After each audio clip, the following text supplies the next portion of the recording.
কখনো কোনো শ্বশুর মশাই তার বৌমার জন্য নেশার জিনিস নিয়ে আসে? এই যে দেখো, নিজে খৈনি খাচ্ছে, নিজে তো নেশা করছে, ক্যান্সারের কারণ। আমাকেও এনে দেয় বিমল, তোমরা হয়তো আমার ভিডিওতে দেখেছো, বিমল এনে দেয় আমাকে, বিমল খাওয়ায়। ক্ষতি আমার একার কেন হবে, তোমারও হোক, তার জন্য এনে দেয়।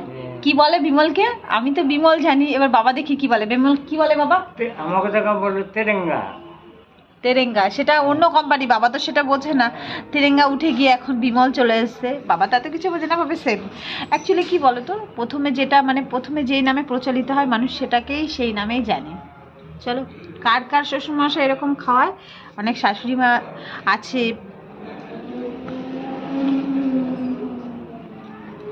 অনেক শাশুড়ি মা আছে যে তাদেরকে পান খাওয়ায়, তাই না? আমার শাশুড়ির সাথে থেকে থেকে পান খাওয়া শিখে যায়, নস্যি খাওয়া শিখে যায়। আমি আমার শ্বশুরমশাইয়ের সাথে থেকে বিমল খাওয়া শিখেছি। কি খাওয়া শিখেছি? খৈনিটা তো খেতে পারবো না, চুন নেই সব, তো বিমলের সুপুরিগুলো আমি খেয়ে নিই। অভ্যাস হয়ে গেছে এখন, মানুষ অভ্যাসের দাস।